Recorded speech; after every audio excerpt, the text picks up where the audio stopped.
আসসালামু আলাইকুম। আশা করি সবাই অনেক ভালো আছেন। আবার নতুন ভিডিওতে আপনাদের সবাইকে স্বাগতম। আজকে আলোচনা করব বাংলাদেশ থেকে মঙ্গোলিয়া ভিসা কিভাবে করবেন।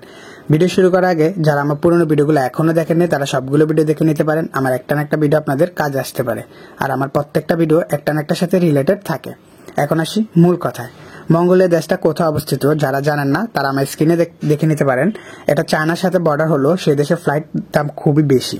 মঙ্গোলিয়া ভ্রমণ করার আগে অবশ্যই আপনার এটা মনে রাখতে হবে যে টাকা ফ্লাইট বাংলাদেশ থেকে মঙ্গোলিয়া লাগবে সেটা আপনি অ্যাফোর্ড করতে পারবেন কিনা।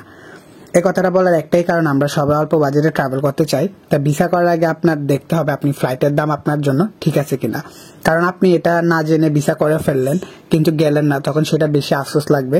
আবার কিছু ক্ষেত্রে কোনো এম্বাসিকে এক্সপ্লেন করতে হবে আপনি এই ভিসা নিয়ে কেন ওই দেশে ভ্রমণ করেননি, অথবা কখনো আবারও মঙ্গলে ভ্রমণের সুযোগ হলো তখন পুরান ভিসার জন্য এইসব প্রশ্নের সম্মুখীন হতে হবে।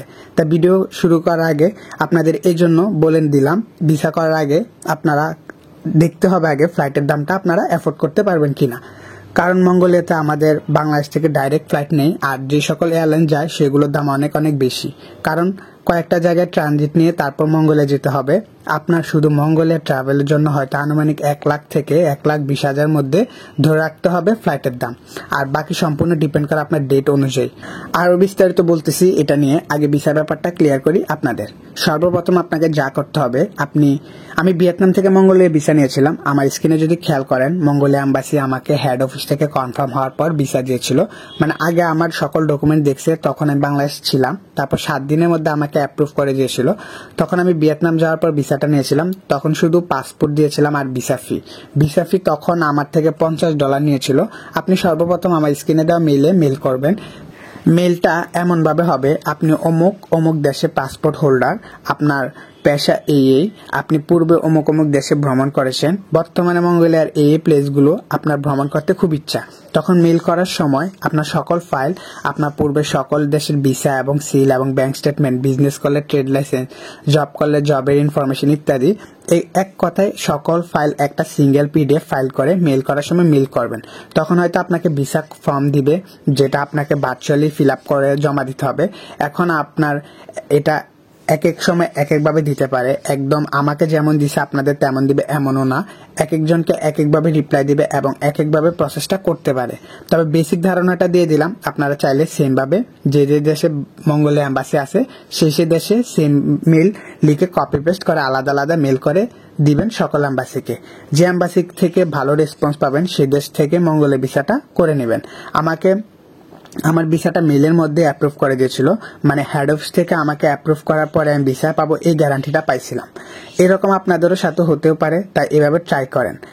আপনি চিন্তা করলেন যে অমুক দেশে যাবেন তারপর এম্বাসি থেকে ভিসা নেবেন, তাহলে ভুল করবেন। কিছু কিছু দেশে এম্বাসি রেসিডেন্ট ছাড়া ভিসা দেয় না, তাই মেল করার সময় যে দেশে মঙ্গোলিয়া এম্বাসি আছে সেই দেশে আপনি ভিজিট করতে যাবেন, তাই একবারে মঙ্গোলিয়া ভিসাটাও নিতে চাচ্ছেন এরকম ঠিকভাবে মেলটা মেনশন করবেন।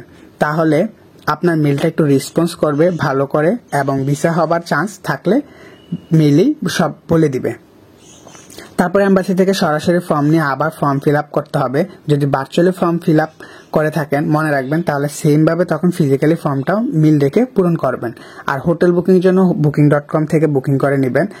আর ফ্লাইট রিজার্ভেশন অনেকভাবে নেওয়া যায়, সামনে আপনাদের আরও এইসব ব্যাপার আলোচনা করব ফ্লাইট রিজার্ভেশন নিয়ে। আমি কিভাবে আপনাদের মেলটা করতে বলছি, যদি না বুঝে থাকেন আবার প্রথম থেকে শেষ পর্যন্ত ভিডিও দেখে বুঝে নেবেন। আরও কিছু অজানা থাকলে কমেন্ট করবেন, তাহলে আমি সেটার উত্তর দিয়ে দিব। আরেকটা কথা, এখন ভিসা হওয়ার পর আপনি থাইল্যান্ড, চায়না, ভিয়েতনাম, মালয়েশিয়া এইসব দেশ থেকে যদি ইমিগ্রেশন অ্যালাউ করে, কোনো ঝামেলা না করলে আপনি সেই দেশ থেকেও যেতে পারবেন। সেক্ষেত্রে একটু টাকা কম যাবে আপনাদের ফ্লাইটের। তারপরেও সবসময় কিছু স্টেপ নেওয়ার আগে ভেরিফাই করে নেবেন। আমার অফিসিয়াল ওয়েবসাইটে সবসময় ভিজিট করবেন আর আপডেট দেখবেন। সামনে আমি সকল দেশের এম্বাসি ইমেল নাম্বার ইত্যাদি আমার ওয়েবসাইটে অ্যাড করে দিব, যেন আপনারা সবকিছু একটার মধ্যে পেয়ে যান। মঙ্গোলিয়া ভিসা পেয়ে কেউ ওই দিকে অবৈধ হবেন না, ওইসব দেশের আইন খুবই বেশি ভিন্ন, পরে অনেক বিপদে পড়বেন। মঙ্গলে কেউ থাকতে চাইলে লিগ্যালভাবে সুইচ করবেন, কেউ অবৈধ হয়ে আর আমাদের দেশে পাসপোর্ট আরও বেশি ডাউন করবেন না। মঙ্গলে সিটিজেনশিপ নিতে পারলেও খারাপ না, কারণ ল্যাটিনের কয়েকটা দেশ যেমন বেলিজ, মেক্সিকো এরকম 2-3টা দেশ ছাড়া বাকি সকল ল্যাটিন দেশ ভিসা ছাড়া যাওয়া যাবে। কিউবা, ব্রাজিল, আর্জেন্টিনা ভিসা ছাড়া যেতে পারবেন। তবে কেউ অবৈধ হয়ে সিটিজেনশিপ নেবেন না। আমি সকল কিছু বিস্তারিত বলে দিই যেন এক একজন এক একভাবে সকল কিছু জানতে পারে। মঙ্গলে যদি কাজ করতে সুযোগ থাকে তাহলে কাজ করলে $436 মতো তাদের অ্যাভারেজ স্যালারি।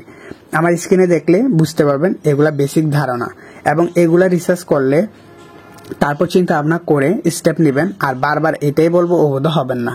আর মঙ্গলে যদি 5 বছর থাকতে পারেন তাহলে আপনি সিটিজেনশিপ নিতে পারবেন।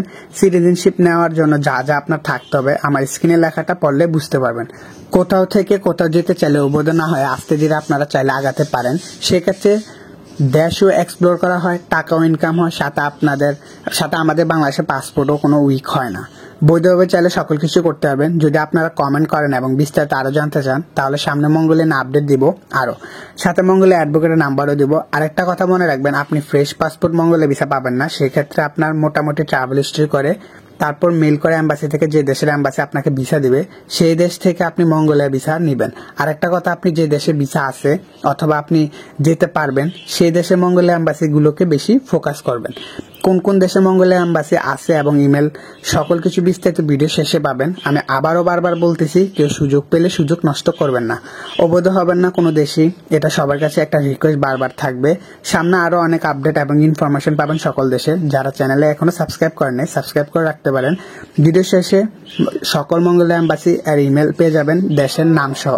আপনারা যেটা প্রয়োজন মনে হবে সেই ইমেলে মেল করে জেনে নিতে পারবেন। তো ভিডিওটা শেষ পর্যন্ত দেখতে থাকুন। তো আজকে ভিডিওটা আমি এদিকে শেষ করতেছি। তো ততদিন ভালো থাকেন, সুস্থ থাকেন, নতুন ভিডিও অপেক্ষা করেন। আল্লাহ হাফেজ।